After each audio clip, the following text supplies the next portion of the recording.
একেবারে কুরবানি আমাদের নাকের ডগায়। 10 থেকে 12 দিন বাকি আছে। মাশাআল্লাহ, আমরা তো যারা পারি মুসলমানরা কুরবানি করি কি করি না? ছোট্ট একটা হাদিসের আলোচনা করে আমি আলোচনা শেষ করে দেব। কোনোদিন কি আপনারা কোনো আলেমকে কি জিজ্ঞেস করছেন, হুজুর কুরবানি দিলে সওয়াব হয়, কুরবানি দিলে অনেক ফজিলতের এই সেই হয়, কিন্তু আমরা যা কুরবানি দেই গোশত আমাদের মান সম্মান রক্ষা পায়, আমাদের সওয়াব দেন আল্লাহ, তাহলে কুরবানিটা কি? কুরবানি কি জিনিস? ছাত্র ভাইরা খেয়াল করে শোনো। অনেকেই হয়তো আমরা জানি, যারা এই হাদিসের সঙ্গে পরিচিত আছি। তোমরা যারা জানো না, তোমরা আমার এই ইলমের হামেল হও, বহনকারী হও। ব্যাপকভাবে কুরবানির শিক্ষা কি ঘর সমাজে ছড়ায়া দাও। শুধুমাত্র কুরবানির শিক্ষা যদি মানুষ জানে তো তার গোটা জিন্দেগি সফল হবে। আজকে মুসলমান যেভাবে পথে ঘাটে রাষ্ট্রে নানা জায়গায় উপত্যকায় পাহাড়ে মার খাচ্ছে, শুধুমাত্র কুরবানির শিক্ষা যদি মুসলমান গ্রহণ করতে পারে, এই মুসলমান আবারও সোনালী যুগে ফিরে যাবে। মুসলমানদের উপরে হাত তোলে এমন সাহস কারো থাকবে না।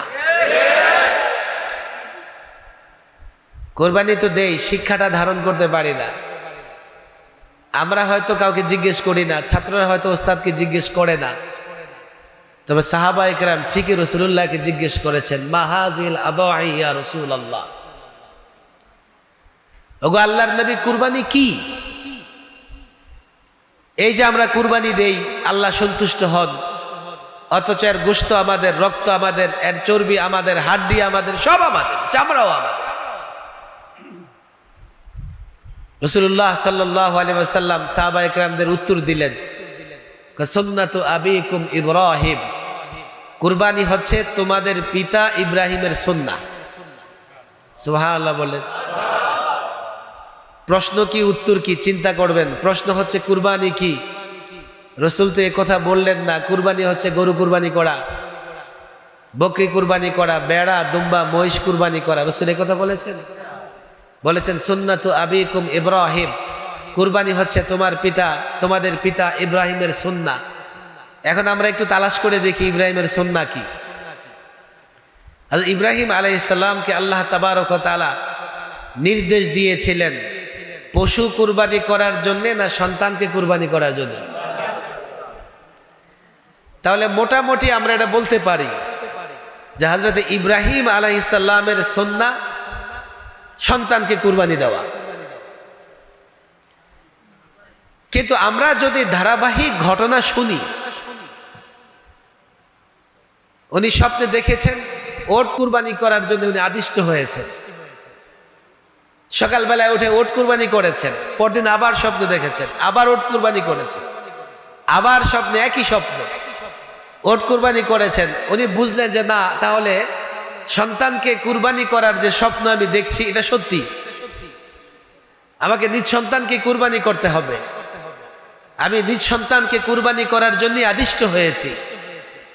সন্তানকে নিয়ে গেলেন মিনা প্রান্তরে, ছুরি ধার করলেন, সন্তানের গলায় ছুরি চালালেন। আল্লাহু আকবার, আল্লাহ পাকের কি কুদরত! এত ধারালো ছুরি দিয়ে সন্তানের গলায় ছুরি চালিয়ে দিলেন, কিন্তু এই ছুরি সন্তানের গলার একটা পশমও কাটতে পারে না।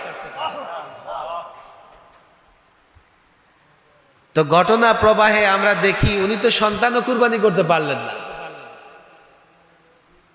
তাহলে সুন্নাহটা কি? কোরআনে কারিমের আমার আগে বন্ধুবর মাওলানা খালেদ সাইফুল্লাহ বয়ান করতেছিলেন, আপনারাও শুনতেছিলেন। তাহলে সুন্নাহটা সন্তান কুরবানি দেওয়াও না। তাহলে সুন্নাহটা কি? আর রাসূল কেনই বা বললেন ইব্রাহিম আলাইহিস সালামের সুন্নাহ? সুন্নাহটা হচ্ছে ফালাম্মা আসলামা ওয়া তাল্লাহু লিল জাবিন ওয়া নাদাইনাহু আইয়া ইব্রাহিম। ও আলেম ওলামা, ছাত্র জনতা, ফালাম্মা আসলামা, উভয়ে যখন আত্মসমর্পণ করলেন আল্লাহর নির্দেশের সামনে, সন্তান নিজেকে ছুরির নিচে শুইয়ে দিলেন, বাবা সন্তানের গলায় ছুরি চালায়া দিলেন। আল্লাহর নির্দেশ মানার জন্য উভয়ে প্রস্তুতি নিলেন। আল্লাহ বললেন কি, কদ সাদ্দাক্তার রুইয়া, ও আমার বন্ধু, আপনি আপনার স্বপ্নকে বাস্তবায়ন করে দেখিয়েছেন। এটাই হচ্ছে ইব্রাহিম আলাইহিস সালামের সুন্নাহ। আল্লাহর নির্দেশের সামনে মস্তক অবনত করা।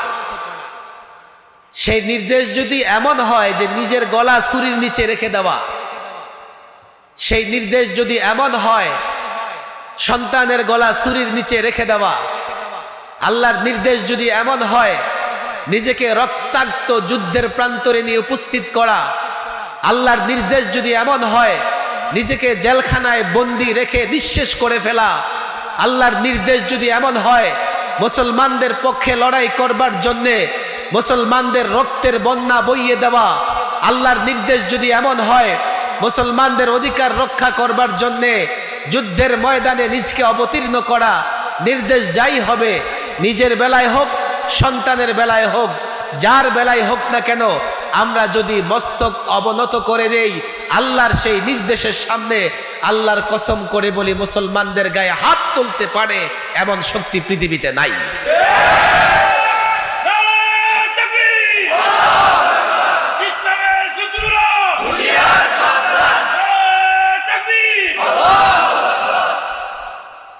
সমস্যাটা আমাদের এই জায়গায়, শুধু কুরবানির বেলায় পশু জবাই করি, নফসকে জবাই করতে পারি না আমরা। নফস আমাদের শয়তানের কথায় চলে, আল্লাহর কথায় আমাদের নফস চলে না। যে তার নিজ সন্তানকে কোরআন শিক্ষা দিতে পারলো না, সেই তার সন্তানকে ইসলামের জন্যে কুফফার, মুশরিক, দেশদ্রোহী, ইসলাম দ্রোহী কোন শক্তির সামনে সন্তানকে আগে বাড়িয়ে দেবে না, কোনোদিন হবে না। কুরবানির শিক্ষা তো কত ব্যাপক। এই জন্য আজকে দেখেন, আপনাদেরকে বলি, মুসলমানদেরকে আমি বলি, আপনারা কুরবানির শিক্ষাটাকে ধারণ করেন, আল্লাহর নির্দেশের সামনে মস্তক অবনত করেন। না হলে হাজার গরু কুরবানি করলেও এই কুরবানিতে কোনো ফায়দা হবে না, গোশত খাওয়া ছাড়া। ওলামাদের প্রতি আমার অনুরোধ, আপনারা এইভাবে ব্যাপকভাবে কুরবানির শিক্ষা প্রচার করেন।